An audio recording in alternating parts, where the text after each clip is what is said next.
Well, just a little tidbit about the question and answer coming up. Several times now, Alan has referenced that, be able to address questions to those guys. So far, my usual go-to guys that help me out whenever I do a Q&A thing like that, so I get multiple perspectives and things, they will have other things they're doing. So it might just be me in the hot seat. So waiting to hear back. But either way, it's going to be fun.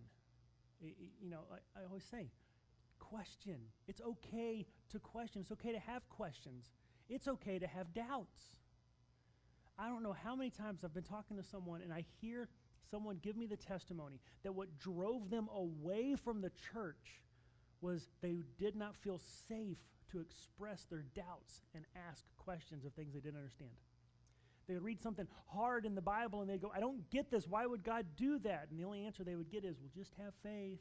Just believe. And they felt like they weren't allowed to bring their questions. And if you doubt, well, that just proves you don't have faith. No. It's okay to doubt.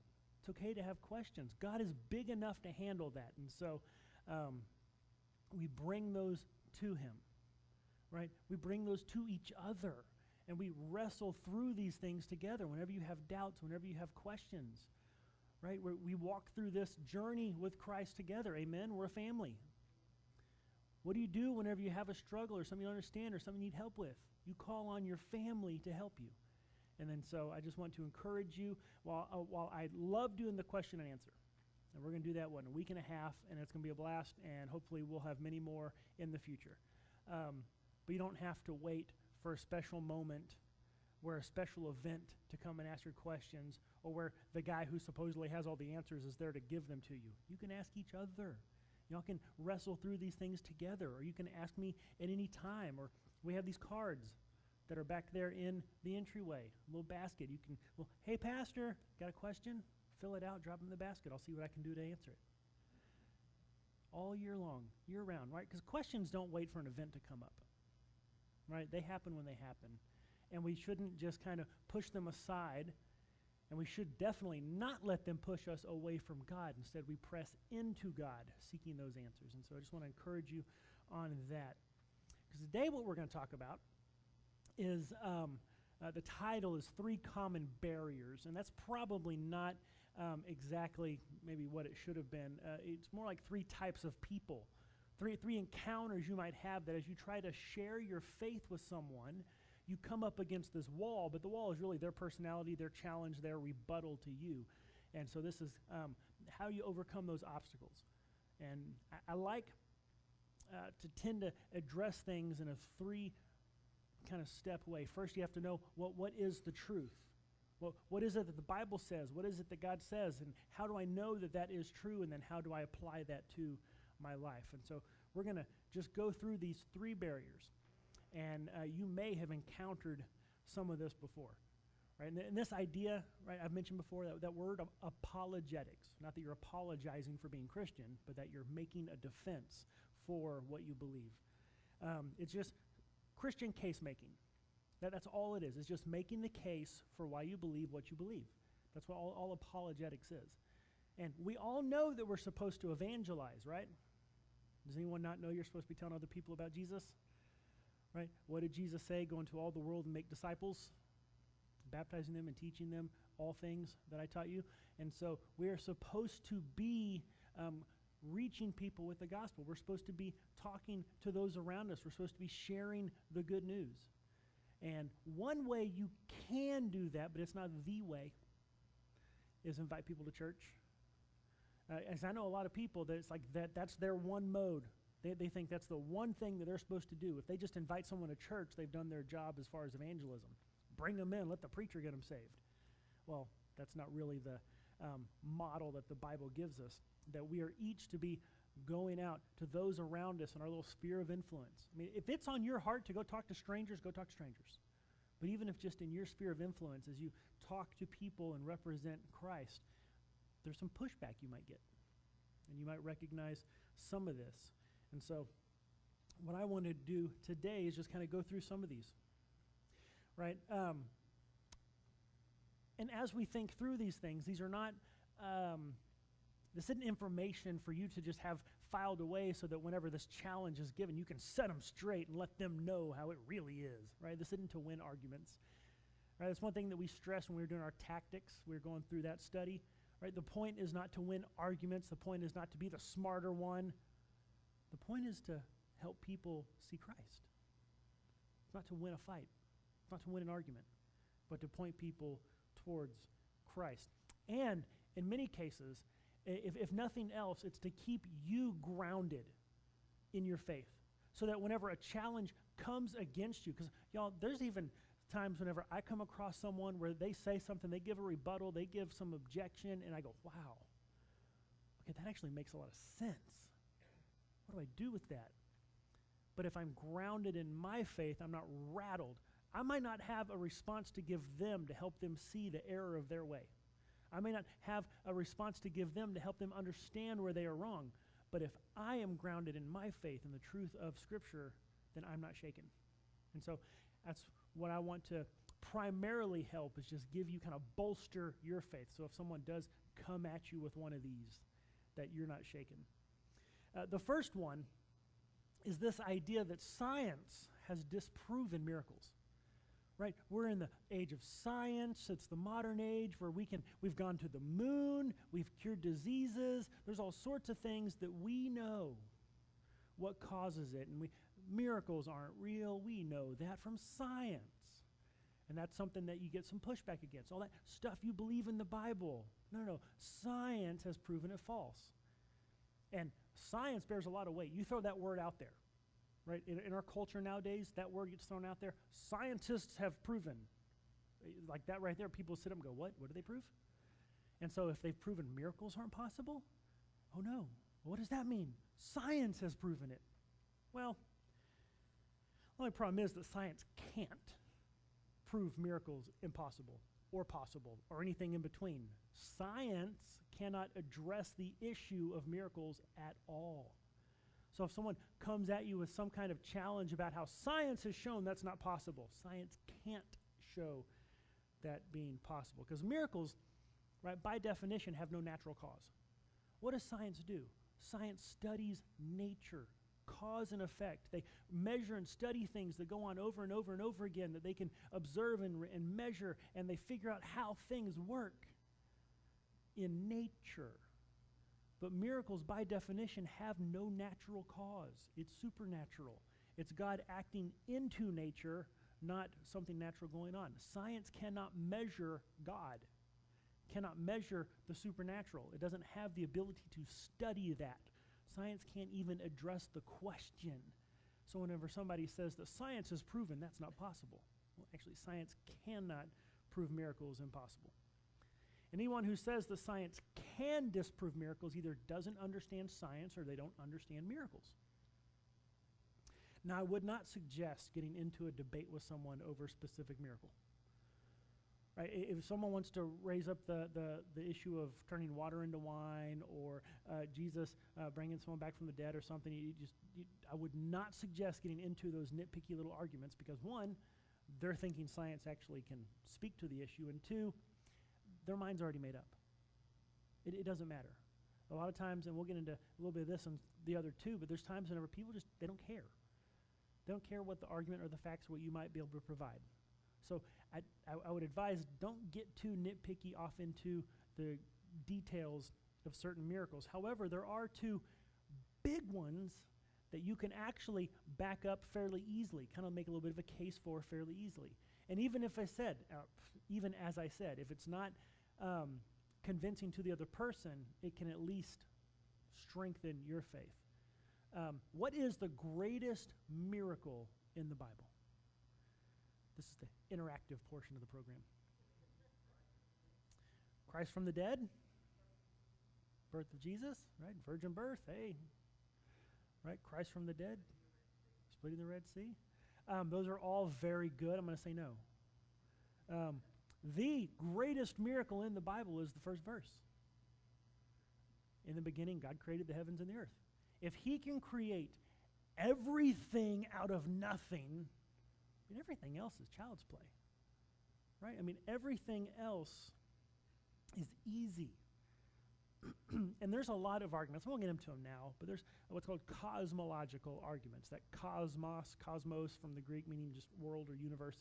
And it's arguments from the universe, from the beginning of the universe. The basic idea is if the universe had a beginning, then there had to be something that made it begin. Had someone ask me last week, how certain am I, or what would I do if God could be proven false? I'm like, God cannot be proven false. It's impossible for God to not exist. And here's a quick and easy way to understand why. Why does something exist rather than nothing? Why is there a universe at all? Right? It had to come from somewhere. And that something, you start to break down what would be necessary to create the universe, and you get a description of God. Right? It would have to be, whatever it was that started the universe, it would have to be immensely powerful. It would have to be personal so that it actually made a choice, decided to create. Right? There would have to be a mind behind that. It could not itself be part of the universe, space, time, or matter, because it created space, time, and matter. Well, you start to break that stuff down. What does that sound like? God. And so the very fact that anything exists at all, that there's a universe for us to sit around and have this conversation, God. Because if there's not God, why would there be anything? There wouldn't. However, the runner-up, I think, for the greatest miracle is the resurrection. And so there are some historical facts that are agreed upon even by skeptical atheist scholars who will say, yes, these are historical facts, these are true, these did happen. Now, they don't confirm the resurrection, but the resurrection is the only explanation for them. Specifically, it's the fact that we know that Jesus of Nazareth lived. We know he was crucified and was buried, and then the tomb was empty. And that his followers claimed to have seen him risen from the dead, and they were willing to die for that claim. Wednesday, that's going to be our epilogue of the Bible fast forward, right? We've ended talking about Jesus. Wednesday, we're actually going to get into the details of the resurrection and the other attempted explanations of those historical facts and how they fail and why Jesus rising from the dead is the only reasonable explanation of the historical facts. But that's Wednesday. But it is enough that we can know, hey, you know what, historically, this is sound. Jesus rose from the dead. So if I know the fact that there's a universe proves there had to be a creator, and Jesus could rise from the dead, well, those are two things right there. I mean, if those two things are possible, what other miracle in the Bible would you be able to point out and say is impossible? What could possibly be impossible for God?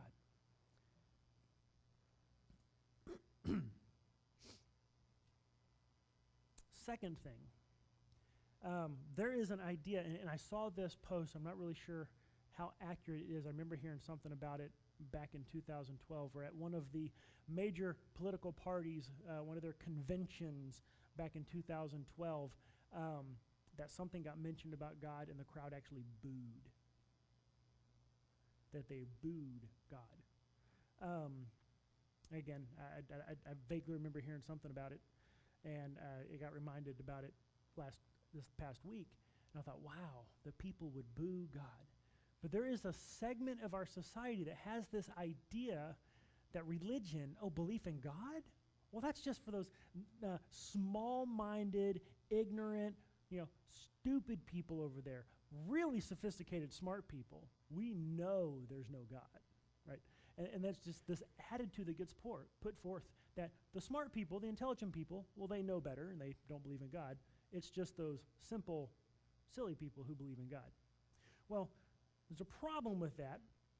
If you encounter this kind of person, first off, that's just factually incorrect.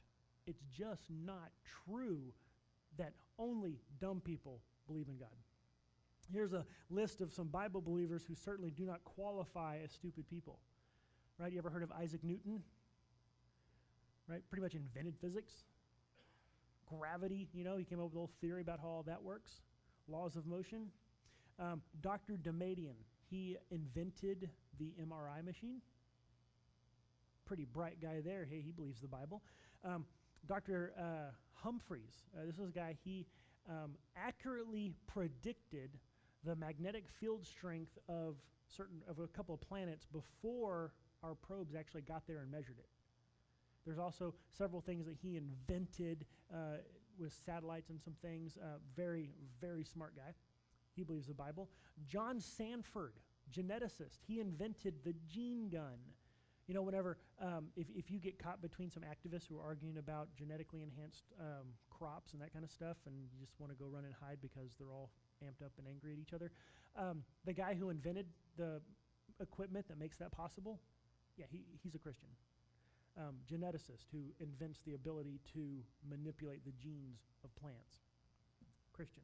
Francis Collins, he headed up the Human Genome Project. Right here people talk about DNA and that we've mapped out the human DNA. There was this massive government project, I think it was international, where they studied and mapped out the human genome of what, our DNA, how it all goes together and everything.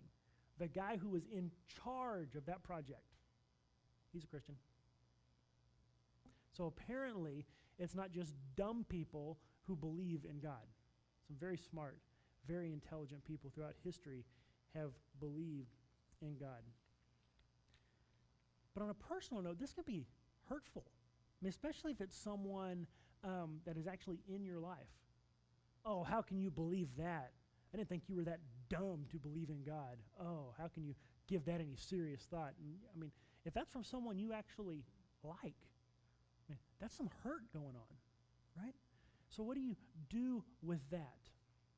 Well, offer some encouragement. Try to remember that not only is it not true, whenever someone is saying that to you, it's not personal. It's not about you. John 15, verse 18 says, if the world hates you, you know that it hated me before it hated you. That's Jesus talking. Hey, whenever the world is speaking hate against you, it's because they hate him. 2 Peter 3, verse 3 says, scoffers will come in the last days, walking according to their own lusts. It's not you they have a problem with. It's the gospel. Because if the gospel is true, if the Bible is true, if God exists, they're held accountable. And they have a little life for themselves that they have going on that they don't want to have to face, that it might need to change. They like the world the way they have it. They like their life the way it is. And they don't want to face the issue of God being real and the gospel being true, because then that has some consequences for their life. 1 Corinthians 1:18 lays it out perfect. For the message of the cross is foolishness to those who are perishing, but for us who are being saved, it is the power of God. And so as you sit there and you love the Lord, and you take joy in God, and someone else is calling those things stupid and foolish to you, just remember, the Bible says that this idea of Jesus dying for our sins is foolishness to those who love their sin. To the world, it's craziness to them. That's not how they see things are. And so it's not about us. Of course they're going to think it sounds foolish. They don't want to believe it. So what do? So someone's saying these things to you. Oh, that's stupid. How can you believe that? I can't believe you're stupid. Matthew 10:14. Whoever will not receive you nor hear your words when you depart from that house or city, shake off the dust from your feet. And I know this is easier to say than do, but you just got to let it roll off. Because it's not about you, we know that since they are actually hating him, not us, we can let that go. And the third thing today that I want to address that sometimes will happen are people who don't want to hear the gospel, but they're not hostile. They're not mean about it. Right? Maybe it's a loved one, maybe it's a family member, maybe it's a coworker or a friend, and they're not hostile about it. They're just not interested. I don't want to hear about it. They just think you're wrong. They're nice about it, but they're not really interested in hearing about it.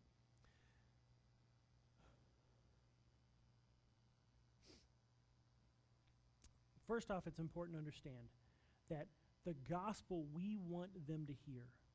The good news that we have about Christ, about life, about sin, about forgiveness and mercy and grace that we want them to hear, from their point of view, it's just another idea, just another opinion. It's just another contender in the world for something that someone wants them to believe. And so they don't have any reason that they might give it any special thought or attention.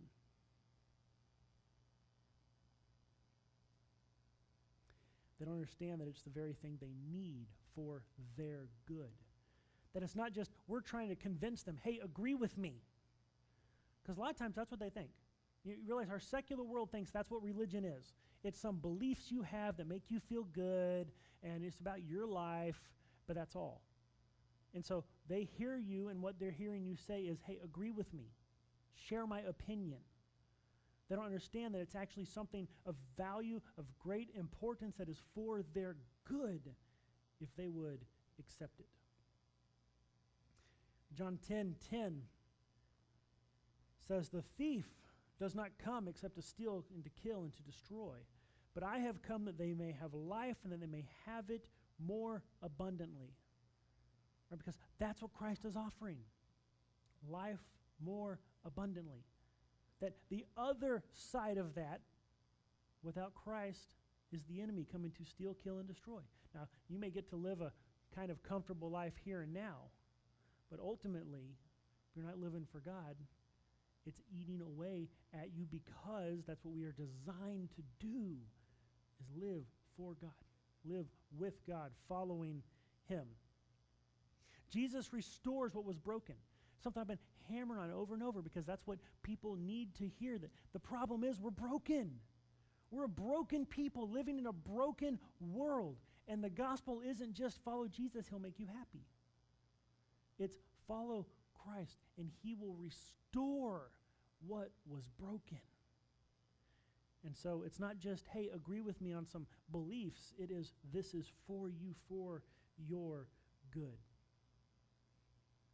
By the way, I want to take a moment to plug our upcoming series. Here in a couple weeks, we'll start look at the Beatitudes. We're going to go through the, blessed are those who, blessed are those who. We're going to go through that list. And so that's going to start here in a couple weeks. But those things, blessed are those who, and it's pointing to blessing, happiness, joy, belong to those who. And ultimately, it's those who are following Christ, and that's what we want to impart to people. But they don't want to hear it. They don't want to hear it. So what do you do? There's a saying, and it gets attributed to, what's his name? St. Francis of Assisi. Assisi, how do you pronounce that? And I don't know that he actually said it, but it gets attributed to him, and I don't particularly care for it, though I think it's useful in this point. It says, speak the gospel, or share the gospel with everyone you come in contact with, and if necessary, use words. Right? The idea being that the life we live out should proclaim the gospel to those who are around us. Now, the reason I don't like this quote is because people take that last part, if necessary, use words, and they go, oh, well, I don't have to actually say it. And their definition of what is necessary, right, becomes very, very, very, very narrow, to where they never actually have to speak the words of the gospel to anyone ever. Right? Oh, I'm just going to live my life and let them see. Well, yes, do that, but sometimes you got to open your mouth too.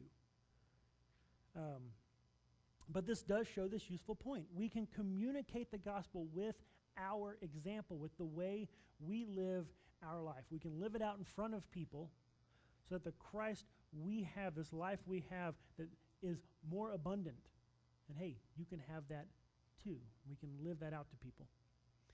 1 Peter chapter 3, verses 1 and 2.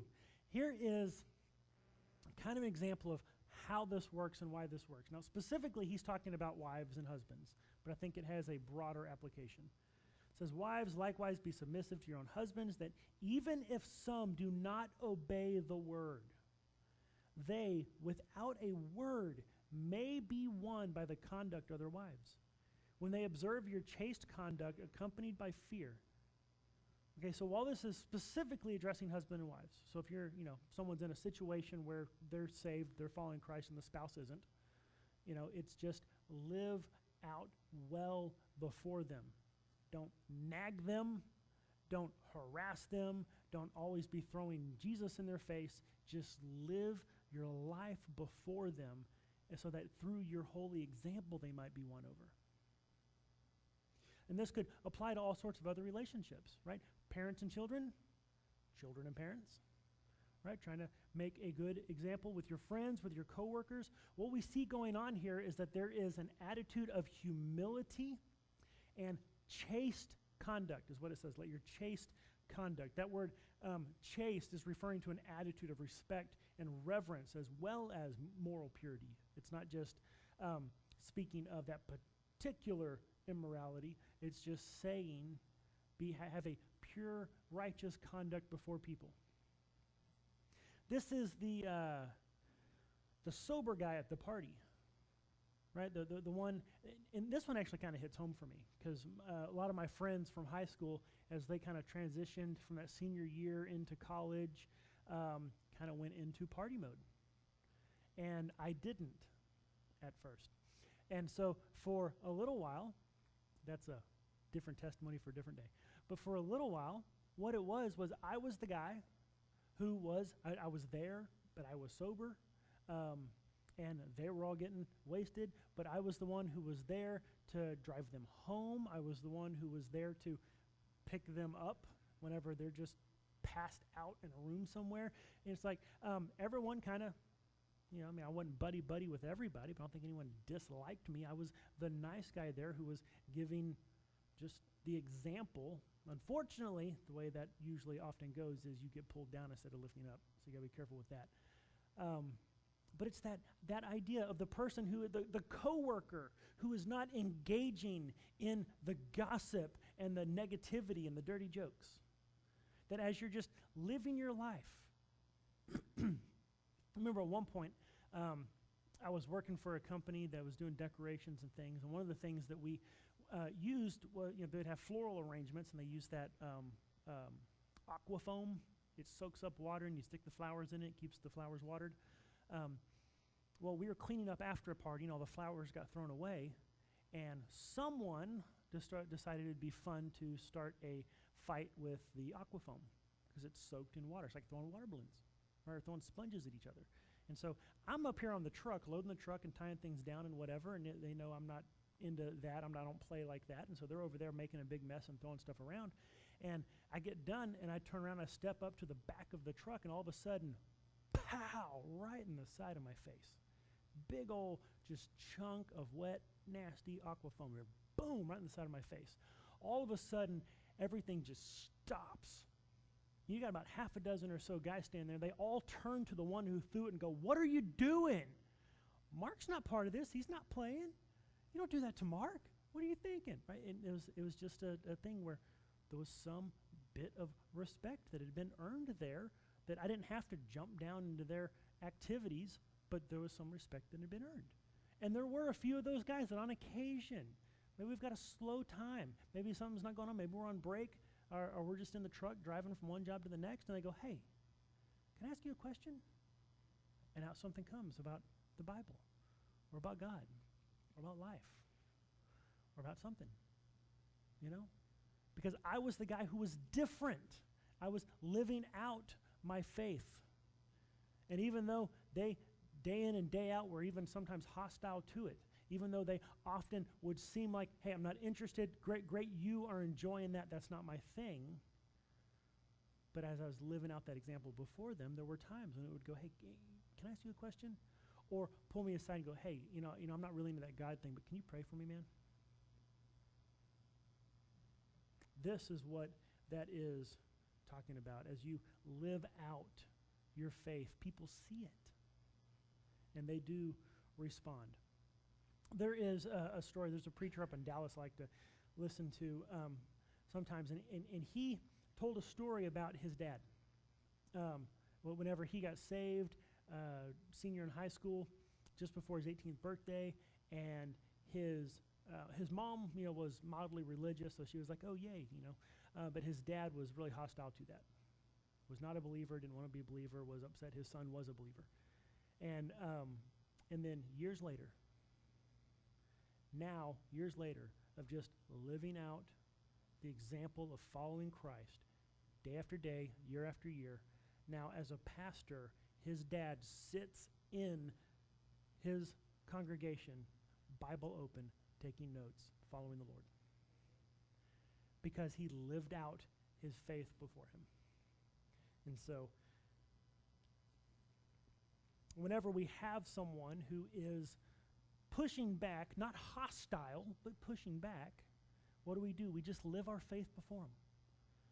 Right? Because you could nag them, right? You could just be throwing Jesus in their face all the time, be preaching at them every time you see them. Every conversation is about how they need Jesus. Or you could just love the Lord, follow the Lord, and be open for the moment. And so these are just three obstacles we might come across, three types of people, three attitudes that we might come across as we just maybe open our mouth and say, hey, do you know Jesus? And here's the comeback. Maybe it's dismissal because they think that stuff is stupid. Maybe it's just angry. Maybe it's, oh, well, we've proven that's not true. Whatever it is, that we can rest in our faith and then let our faith be a witness to them, but we also be open for that opportunity when the time comes to speak. Rest confidently in the fear of the Lord and have faith, that is trust, that God is big enough to handle these situations. Because what I've seen happen more often than not is it's not just about do you have the right words to say to argue with someone. Forget about the arguing. Okay, it's nice if you're able to make a case, but forget about the arguing. The point I want to make here today is whenever someone comes at you with this attitude, and normally it's someone who is very confident and very aggressive in their beliefs. Whenever they come at you with that, do you have the grounding in your faith to stand firm and just go, okay? Let them rail against Christ because that's who they're truly railing against. It's not you. It's him. So rather than us taking it personal as people throw insults at us or push back against or make fun of what we believe, just let that roll off of us because it's not directed at us anyway. It's directed at him. And he's big enough. He can take it. Let's have faith that he is big enough. That he can not only handle their criticism, but he can maintain our strength, that we can stand firm, and he's also big enough that he can break down their walls, their barriers, where they can be reached with the gospel.